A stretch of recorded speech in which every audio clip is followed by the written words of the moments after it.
My name is Iris Vant. I'm a field audio engineer, sometimes a writer, and now apparently a podcaster. This podcast wasn't something I planned to make. Not really. It started as something else, an independent audio doc about abandoned infrastructure, old radio towers, forgotten transit lines, places people just stopped using, places that once connected us, but don't anymore. And then I heard it, a signal, not a song, not a station, a signal.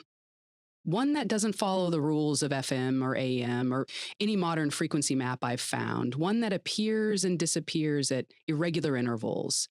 And if the stories are true, one that may have been around long before we had radios at all. This is the Hollow Signal.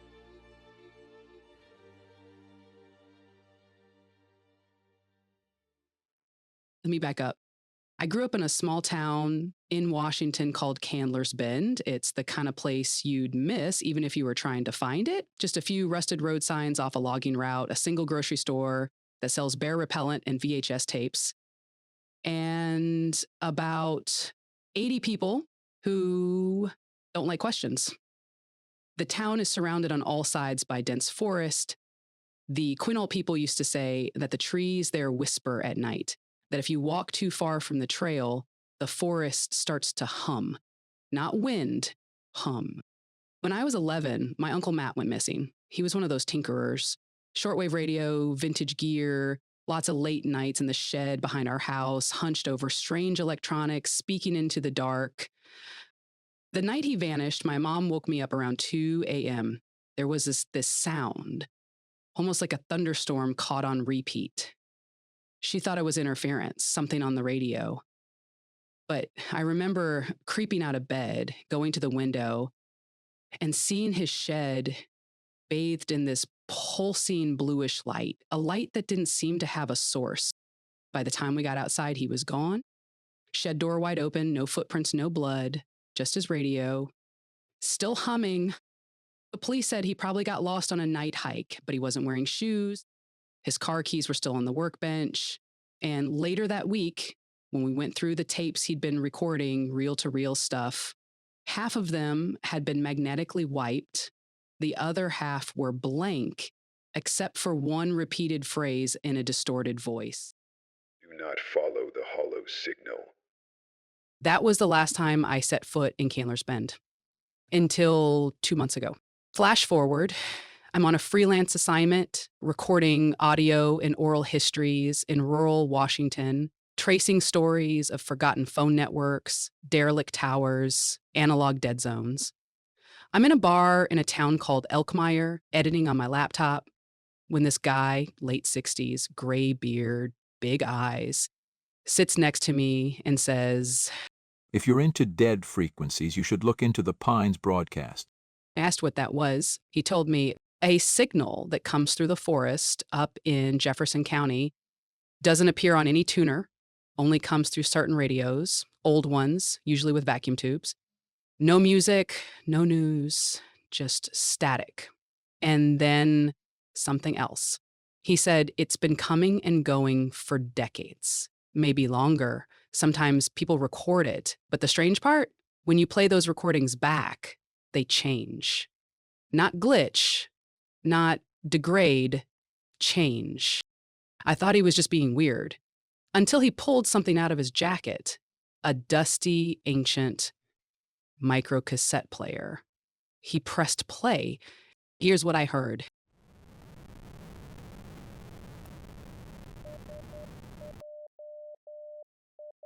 Wake beneath the pine. Hear the hollow voice. Do not forget your shape. I asked him what that was. He said he picked it up near a defunct fire watch tower west of Candler's Bend. The guy told me that signal doesn't care if you believe in it, but it hears you when you listen. And he wouldn't give me his name. That night, I packed my gear, left a message for my editor, and drove 6 hours east, back to Candler's Bend. The first thing I noticed when I arrived was the silence.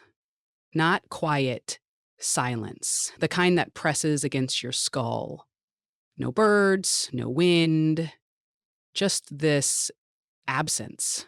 The motel I stayed at, the Grange Inn, was frozen in time. Floral bedspreads, beige carpet, a lobby that smelled like burnt coffee and pine sol. The clerk didn't ask why I was there, just handed me a key and said, "Room 6 here's better than the rest." I didn't sleep that night. Um, Instead, I hiked out to the old radio tower. It was on a ridge northwest of town. WMER, 820 AM. Used to be a local station until it burned down in the 70s. The tower's still there, barely standing, no power, no fence. But when I got close, my handheld scanner picked up a burst of static, then silence, then a frequency, 40 kilohertz, not AM, not FM. Ultrasonic. I recorded it. Here, listen.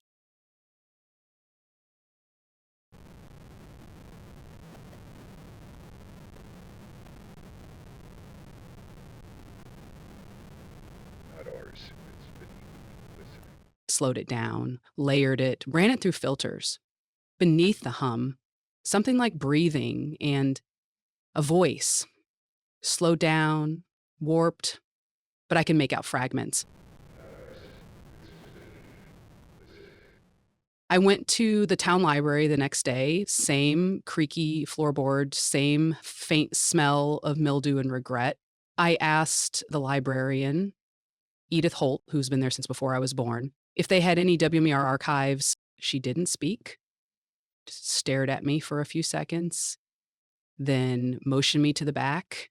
There, under a dusty tarp, was a milk crate full of unlabeled cassettes and a tape deck from the late 70s. I listened to 9 tapes, just local news, grainy high school sports, a Halloween contest, then tape number 10, something else. At first, it was normal weather forecast, but halfway through, it cuts mid-sentence. Then there's a hiss and what sounds like a broadcast from a different source entirely. The voice isn't the DJ, it's distorted, off-tempo, and it says this. We listen through borrowed voices. The signal is not bound by wire. It remembers you. I rewound it, played it again, but the message was different. This time it said, The trees echo what you forget. We are what remains when memory rots. same voice, different message, same timestamp.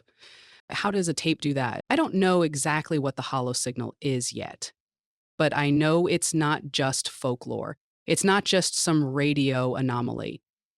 It's something older, maybe even sentient. Something that hides in silence, speaks through forgotten channels, and only becomes real when you start listening. I've spoken to others, people who've heard the signal. Some say it followed them home. One woman said she stopped dreaming after she heard it. Another man claims it spoke in his own voice. These stories are coming. I'll share them all. But I'll warn you, the more I dig, the more I feel it staring back. This isn't just an investigation anymore. It's an invitation. And I think I've already RSVP'd. Next week, we'll dive into the remaining WMER tapes and talk to someone who claims the signal is tied to a pre-radio myth found in Quinault oral tradition, a story about the voice beneath the pines. Until then, keep your ears open, keep your tapes clean, and whatever you do, don't play the signal after dark. The Hollow Signal is written and produced by Iris Vant, sound design by Theo Reeves, original recordings provided by the Northwest Broadcast Preservation Project. If you've heard the signal or have a story, you can email Iris at hollowsignal.fm. Until next time, keep listening.